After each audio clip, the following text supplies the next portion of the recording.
Hi, my name is Sophia Yau Weeks, and you are watching the If Ever You're Listening podcast. Sophia Yau Weeks is one of the most promising new indie rock artists in the genre right now. During the pandemic, two strikingly different things happened to Sophia. First, she found out she was immunocompromised after catching COVID. Second, she discovered her love for songwriting. A bit before the COVID diagnosis, Sophia was performing some originals with a new band she formed in London. A few years later, she moved back to the Bay Area and continued releasing these soft and beautifully introspective tunes to a growing audience. In April 2026, she released her outstanding debut album, Misty Mountains. In it, she is exploring themes of isolation, grief, and love over dreamy acoustic soundscapes. Thanks to the album being recorded to tape, her potent and personal lyrics feel even more intimate. It's an extraordinary album that serves as the foundation of our conversation today. In our chat, we dive into her early days as a musician, the musical influences that informed her taste in music, navigating being a musician with challenging health obstacles, AI, songwriting, and so much more. Sophia was so much fun to talk to. I think you're going to really enjoy the conversation and definitely check out this album that we're talking about, Misty Mountains. It's a treat. Enjoy. Hello, everyone. Welcome back to the If Ever You're Listening podcast. I'm your host, Stanley C. And today we have a very special guest coming all the way from the West Coast, the rising star, Sophia Yau Weeks. I'm here to talk about her debut album, Misty Mountains. Thank you so much, Sophia, for coming. Thank you for having me. I'm excited to talk. Well, I feel like there's a good amount to talk about. You have a very fascinating story on how we got to this moment that I want to start us off with.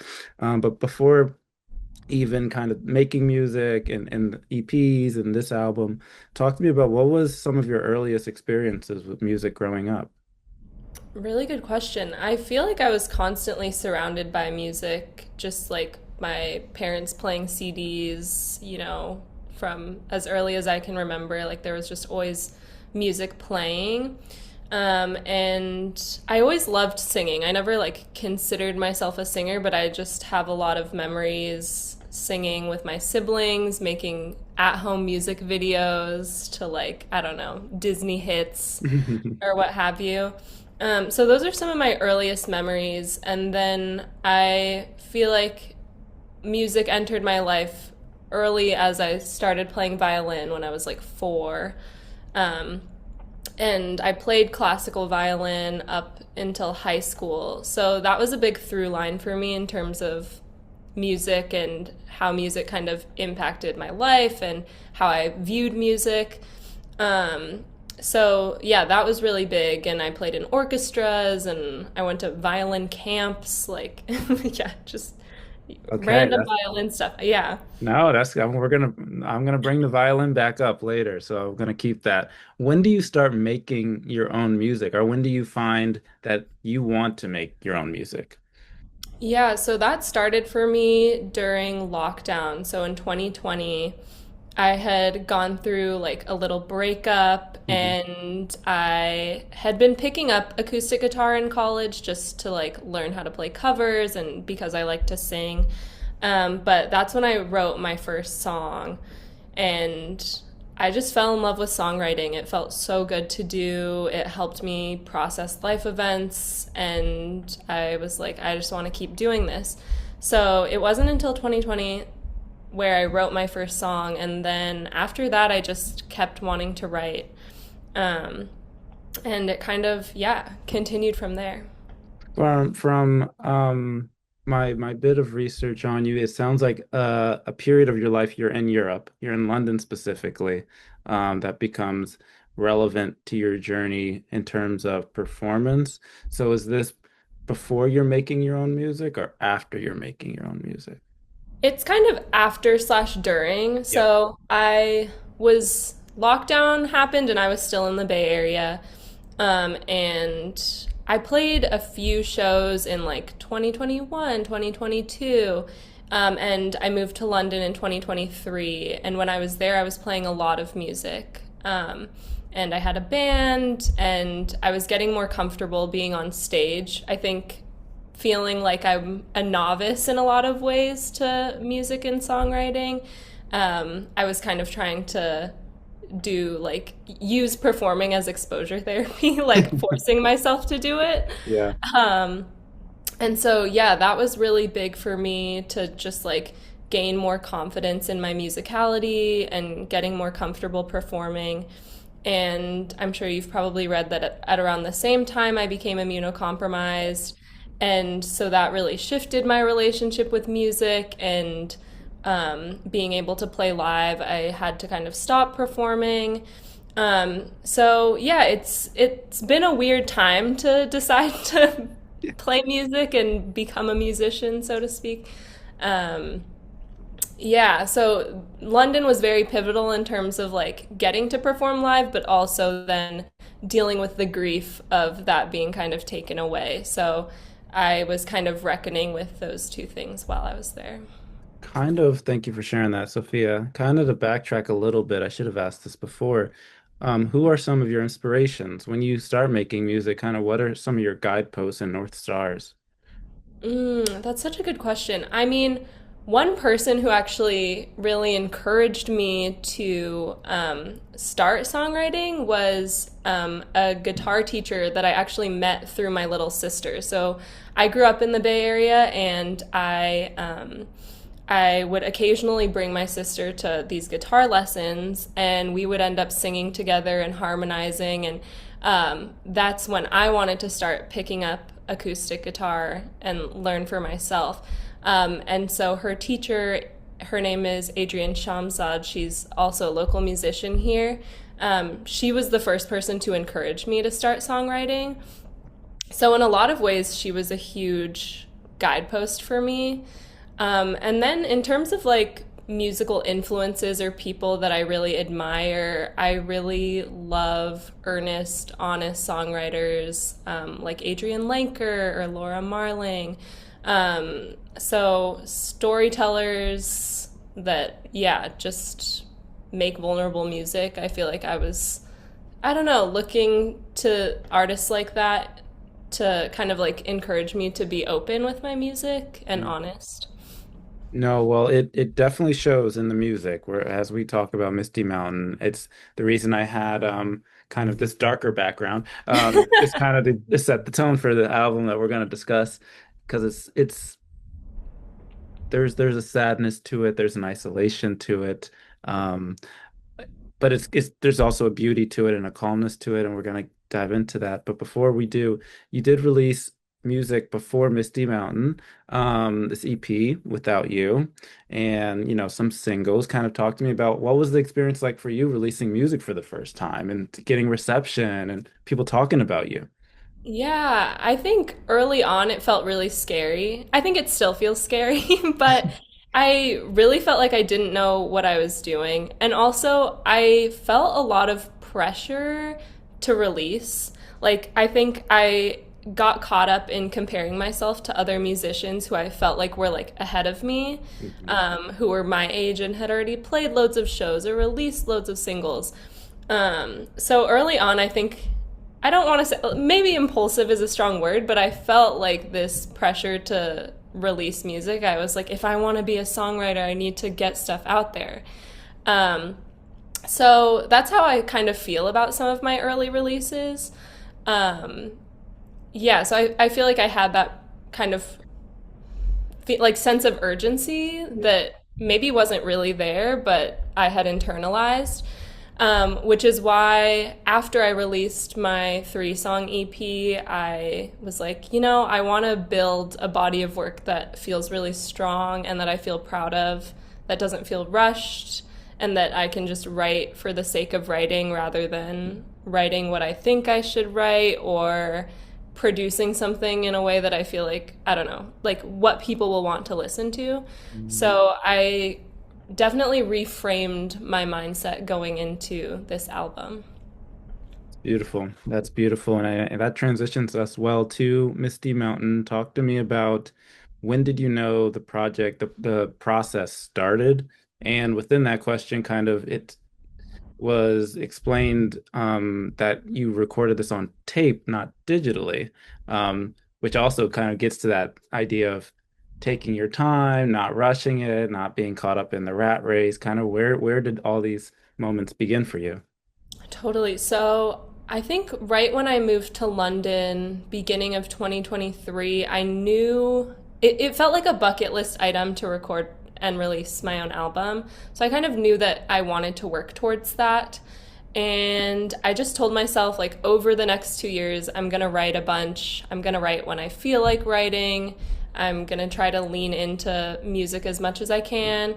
And then once my 2 years are up, because I had a 2 year visa in London, I was like, okay, I'll go back, revisit the songs, and then see what I have, and hopefully, maybe something can be put together into an album. So I did have that intention as I was moving to London and was very intentional about songwriting while I was there and using it as a tool to like process change and grief. So I was very invested in my creative journey while I was there, I would say. Okay, very, very cool. And for your like creating these songs, it sounds like community was really important to you. I really like this post you had online of like everybody that helped with the process. Talk to me about how did the community, how did you find these people? Were they your friends from the past? Were they people you met in London, people from the Bay Area? Where did you find this great group to create this album? Yeah, so Miriam, who co produced the album with me, I was connected with and worked on my 3 song EP with. At that time, I was just like cold emailing a lot of people with my demos and just like, I don't even know what I was trying to do. I was just sending people my music, and I sent the owner of the studio that I recorded at, Tiny Telephone, some of my music, and he then connected me with Miriam. And so that's become a really beautiful collaboration. And she's the one who kind of connected me with other musicians who played on the record. Kind of like I touched on, I feel very new to the music scene, so to speak.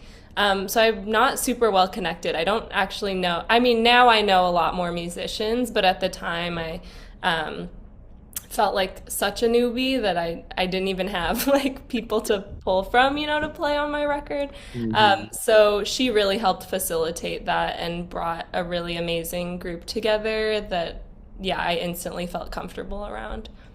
I love it. I love it. We're now going to dive deeper into the album. So for folks listening, listen to the album. And then when you're done, come back because we're going to get into the songs.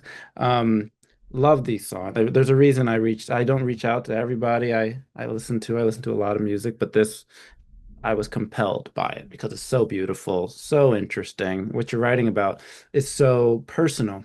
And I want to talk about a couple things. One is about kind of the personal things you're talking about from like love, grief, isolation, in songs like Lone Wolf or even Nobody's Laughing. Really, really personal items, even like this birthday situation you're talking about. Your birthday happened, nobody said happy birthday, but you know, your mom and your parents.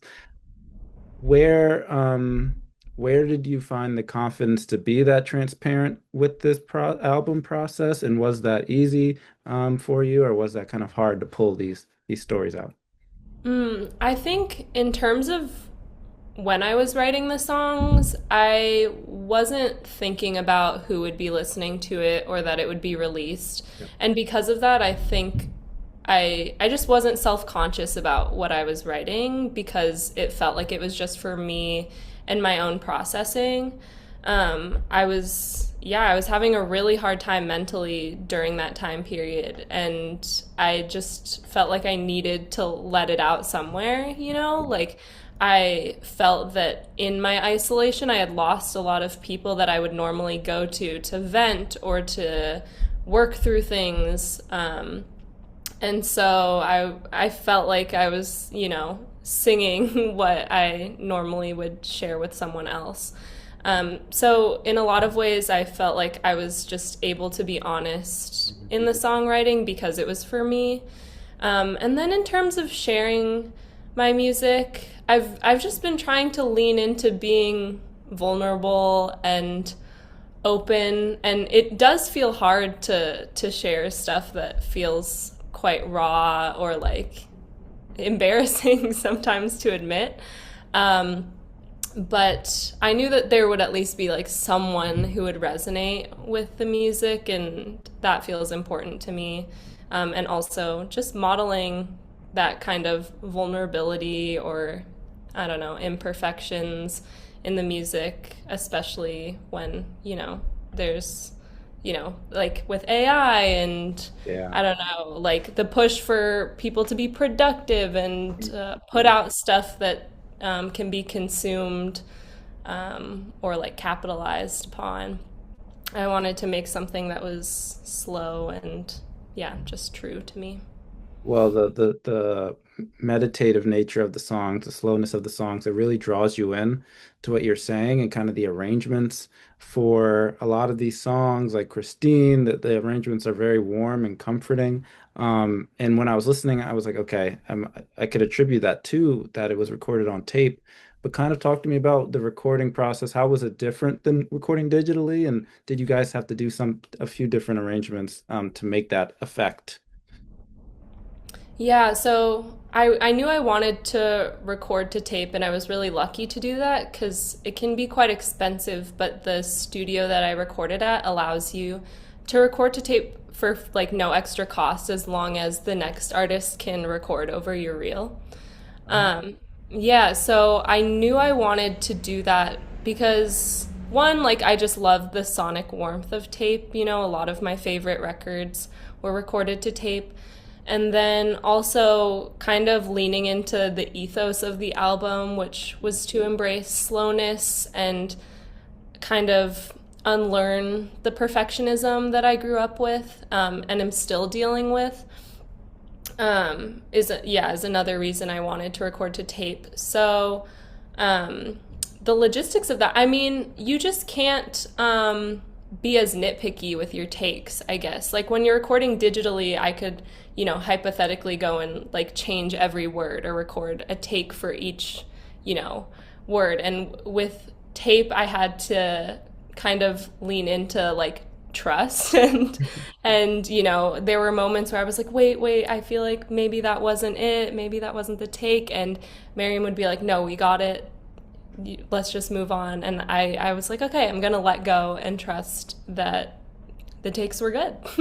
I love that. Okay, very cool. Very cool. Because even for new artists, I think an early stage, I should say, musicians, a lot of the challenges not sounding like your influence is not sounding like other people. So you need to Mm, maybe sound more original and sound more real. And so what I really appreciate about this debut album is that I felt like I understood you independent of like anybody that you may sound like in terms of other singer-songwriters. I'm thinking like Songs, that album by Adrian Linker, or other beautiful acoustic albums that have a similar tone, but she's not singing about what you're singing about.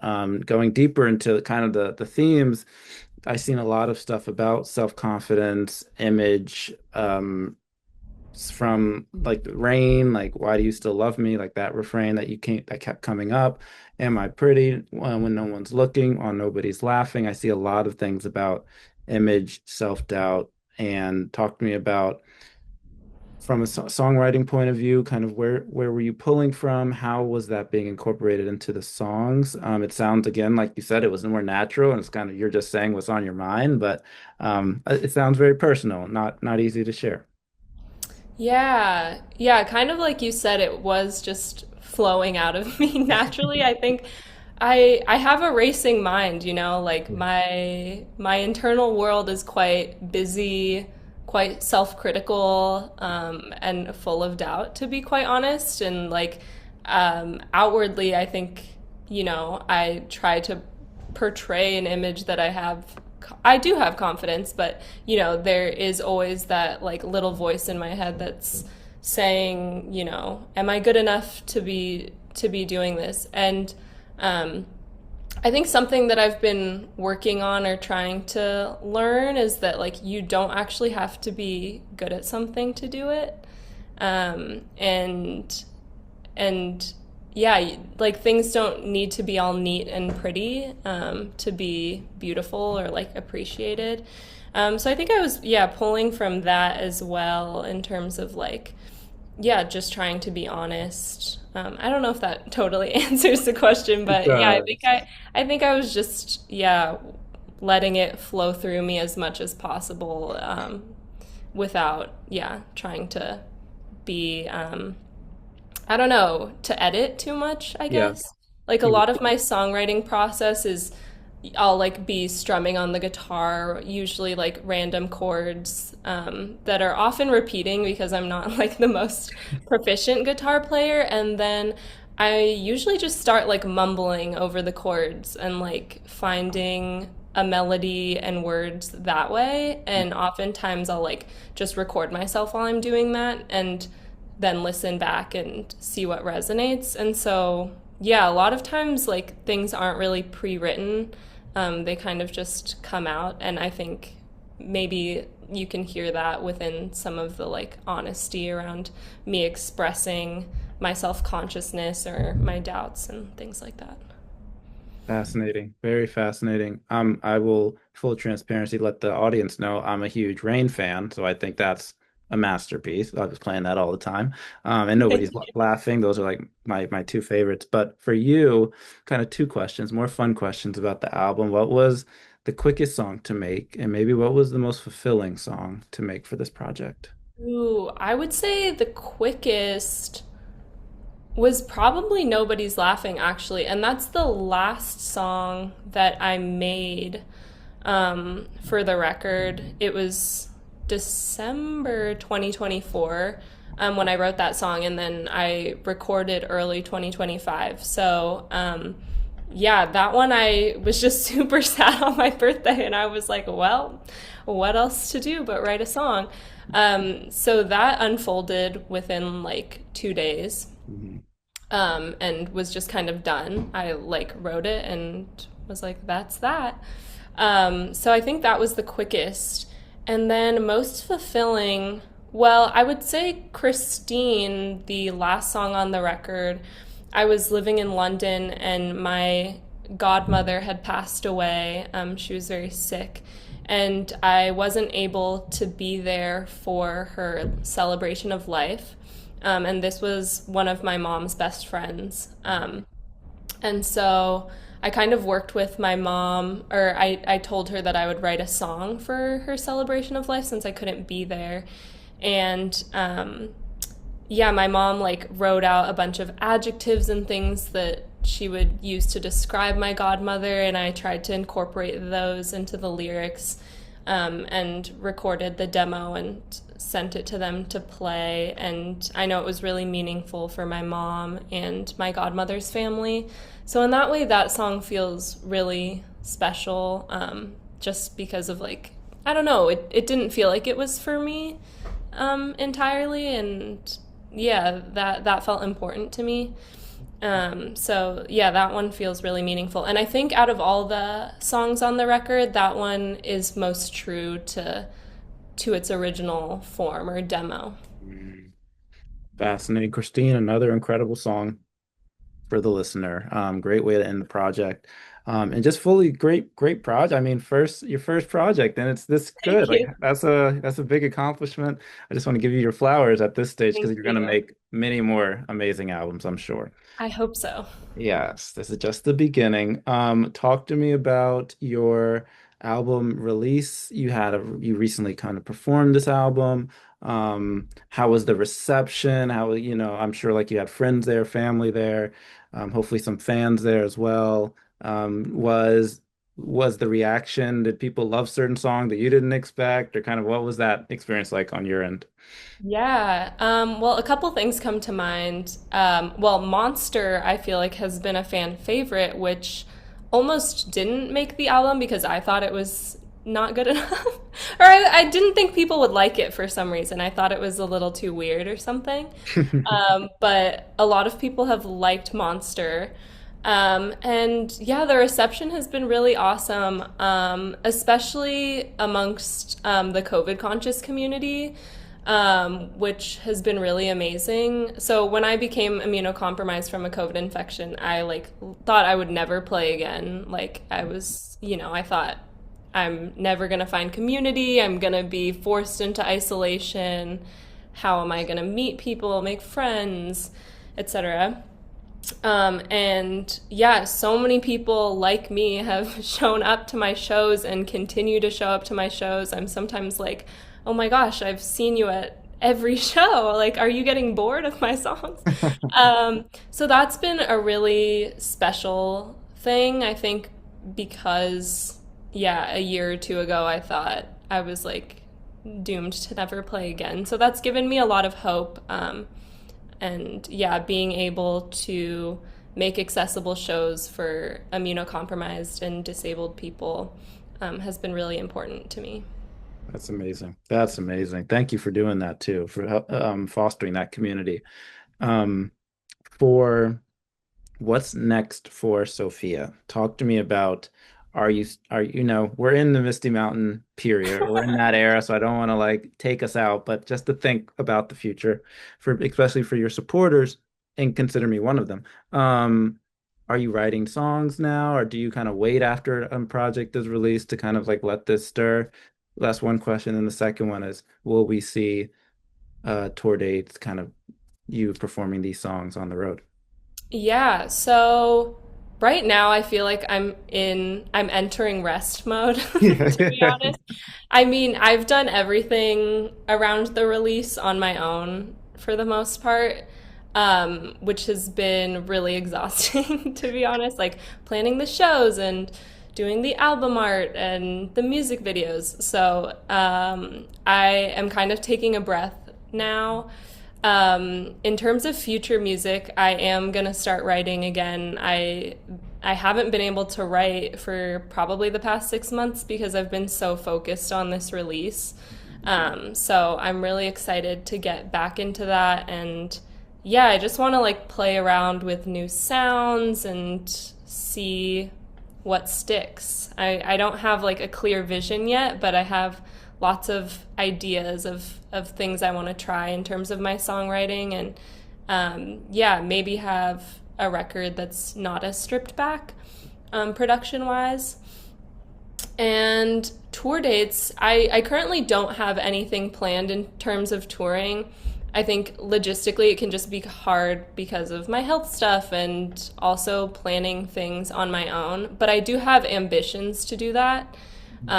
It's just kind of me learning as I go. That's something I'm still navigating, how to play live safely. And yeah, I do want to play more live shows, and I want to be able to reach people and meet new listeners. So that's something I'm constantly thinking about and grappling with. So TBD on touring, but it would be a dream of mine to do. I hope it happens. I know it will happen. But no, yeah, no rush. Take your time. Thanks. Hopefully, I'm going to share this interview as much as possible. So people outside of the Bay and the East Coast are they may start asking you, why aren't you over here? So a good problem to deal with later. Thank you. And I did want to comment on your, because you're an independent musician, takes a lot of grit, stamina, endurance, creativity. Just also want to give you your flowers for creating the album artwork. I know You. the CDs have sold out, the vinyls, or people are buying the vinyl. So kudos, incredible accomplishment there. It's not easy to create an album artwork and, the front, the back, the inside, the final version, the CD version. So really, really cool stuff. Thank you so much. I really appreciate it. Those conclude my specific to Sophia questions, but we are not done yet. Now we are entering the if ever you're listening questions because we're on the if ever you're listening podcast. So these are my more general questions that I Okay. ask all of my guests, but they're more fun. Um, and they a lot, as you could suspect, a lot about listening and the music itself. So the first question is about what is on Sophia's playlist? What are you listening to these days? Ooh, very good question. I constantly listen to a lot of Nick Drake. Nice. I have recently been listening to the new Mitski album. Great album. And oh, I've also been listening to a lot of the Beths over the past year, which I've really been loving. That's been like go to when I need a bit of a pick me up. Very cool. Okay. The next one is about the life of a musician and kind of what people expect, don't expect. So what do you think is one of the most undervalued or underappreciated parts of being an independent musician that maybe fans or just non-musicians don't understand? Ooh, I mean, I think especially with social media, you see a lot of releases happening all the time. And I think there's a bit of a disconnect in terms of like how much goes into making art or music and releasing it. It's so much time, energy, money. So I think that's something that isn't always thought about, like people just see, oh, here's another single, like listen to it next. Um, but a lot of us are, yeah, pouring our heart and soul into it. And also, like, a lot of us have jobs outside of music, like a lot of people don't see that on social media or, I don't know, like a lot of people don't know. So, I'm working full time outside of my passion project. Amen to that. I'm working full time too. This is not my full-time job. But my supporters know that, but a lot of people just don't know, as you said. They don't have no clue. The majority of musicians you're listening to have full-time jobs. Only a minority don't. And this is an interesting question, I think, for you because of the tape recording element of your project, but it's about artificial intelligence. It's a newer question I'm starting to ask people. How has it affected you, or what are your thoughts about its integration into the music industry? Do you see it as a collaborator, a tool, competition? I personally hate AI. Yeah. I think it's horrible for many, many reasons. Obviously, it's inauthentic, it's stealing from artists, yeah, I mean, it's just like all about capitalism, and people are trying to use it to make money and aren't really valuing the art or the artist. But then on top of that, like the amount of water that it takes, to use AI and the impacts on climate, the fact that data centers are in black and brown neighborhoods and are causing horrible health outcomes. Yeah, for me, there's just like no good reason to be using it. And I am quite vocal that yeah, I dislike it and think it's unethical. Oh yeah. Oh yeah. These are the real takes, guys. See, I told you these are the fun questions. Hey, Oh no, no, gotta no. be honest. No, yeah, no, trust me. A lot of people give even harsher answers. But I never want to prompt you. I want to kind of give you the space to answer it as truthfully as humanly possible. We do not judge. Um, and I agree with you on a bunch of that stuff. My last question is about advice. It's actually an interesting question for early stage musicians, but I actually think that there's a value in asking advice from early stage because you guys are still in it. You guys are still in that messy, confusing, conflicting, time-strained period of your careers in music. But what advice would you give somebody maybe in your position on day one and during the pandemic when you wrote your first song? What advice would you give them about being a professional musician? Yeah, I think in terms of like, I don't know, I think just focus on the process, Mm. like really lean into the act of songwriting and making music without too much focus on the outcome. You know, it's hard when you're like told that you should be looking at numbers and publicity and this and that, but really at its core, like we're making music because we love it and because we want to connect with people. And I think constantly reminding yourself that is really important. And also kind of what I touched on earlier, like you don't need to be good or great at something to do it and to enjoy it and for it to be valuable. I grew up feeling like I should only do something if I was great at it, and I should do the things I was great at even if I hated them. And so rejecting that too. Ladies and gentlemen, Sophia Yau Weeks, thank you so much for coming to the podcast. Thank you so much, Stanley. It's been awesome.